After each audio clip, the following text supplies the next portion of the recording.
Hello Guardians and welcome back Warlocks. I'm Profane, thanks for checking out the video. Today we're clearing the dust off of an old exotic and showcasing a resurrected build that has risen back to glory here in Edge of Fate. We're going to be looking at a solar build featuring the Sunbracers exotic gauntlets.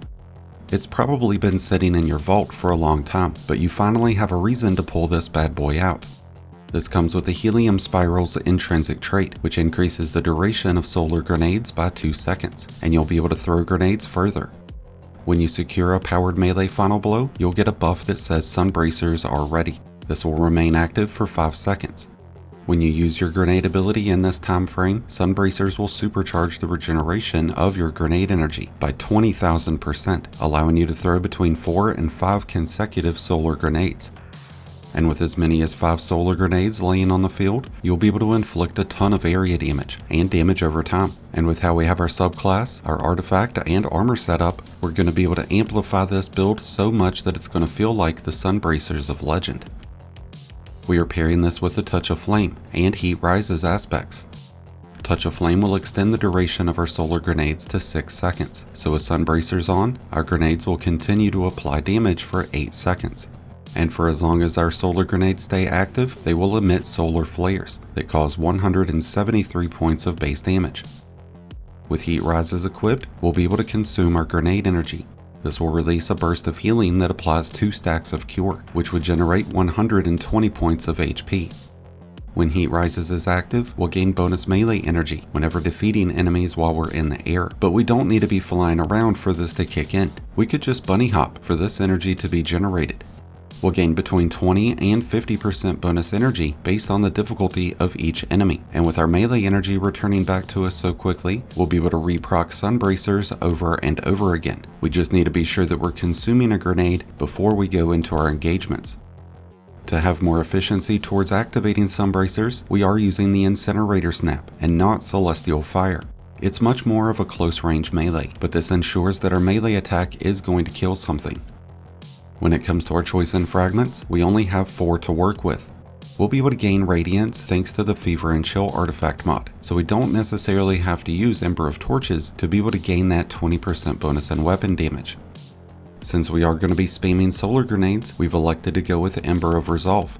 This will provide us with 1 stack of cure after each grenade final blow, which is going to provide us with 60 points of HP, and this does include Song of Flames grenades.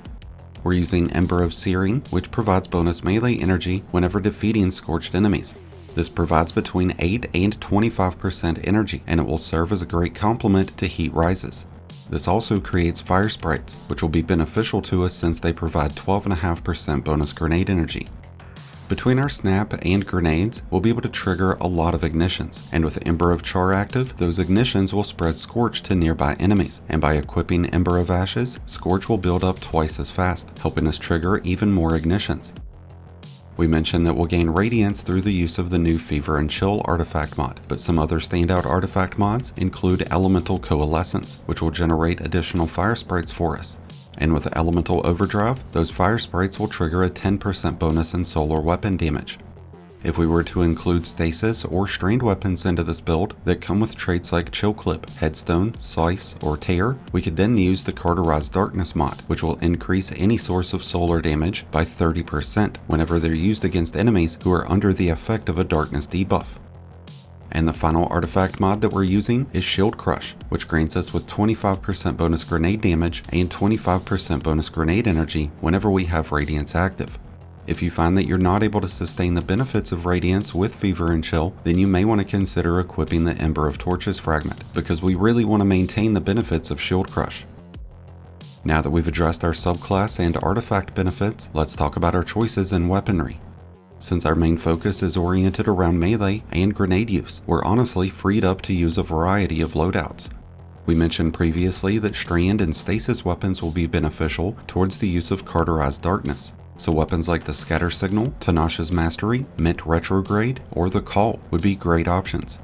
Solar weapons with Incandescent or Burning Ambition will be a great option to play into the use of Ember of Char and Ashes. And if we had Heal Clip on those weapons, we'd provide ourselves with an additional source of healing beyond what we have out of Phoenix Dive and Grenade Final Blows. When it comes to exotic weapons, the Sunshot, Icebreaker, and Skyburner's Oath would be excellent options to utilize right now.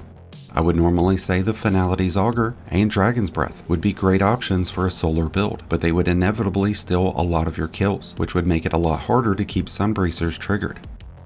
When it comes to setting up the armor for this build, I think it's more important to focus into our grenade stat. It is through melee final blows that we get our Sunbracer buff, so we're not counting on our grenade stat to help us with the regeneration of our grenade, but we're looking for it to increase the damage, because if we could get our grenade stat to 200, we would have a 30% bonus given to every single solar grenade.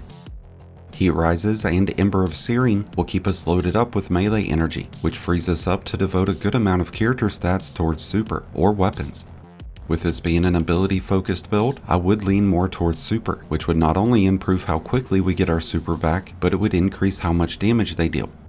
If you find yourself coming in short with grenades, super, or any other stat, then you may want to consider running font mods, but they're only going to work when you have armor charges active, so you're going to need to run mods like Siphon, Heavy Handed, or Firepower. That way you're able to create orbs to keep those armor charges active. Our new armor system has introduced set bonuses, which can provide some interesting benefits, but at the time of this video, we don't really have any standout set bonuses that would directly impact the performance of the Sunbracers, but we might in the near future. But with that, we have come to an end of today's video on the new and improved Sunbracers build. I'd love to hear your thoughts about today's build and whether you've already given it a try. Let us know down in the comments below. If you need help setting up today's build, then be sure to check out my Mobalytics link, which is down in the description. Thank you as always for checking out the video. If you enjoyed and found it helpful, then be sure to hit that like button below, along with the subscribe button if you're new. Both are greatly appreciated, and both really do help support the channel. And until next time, Guardians, this has been Profane, wishing you all some happy hunting.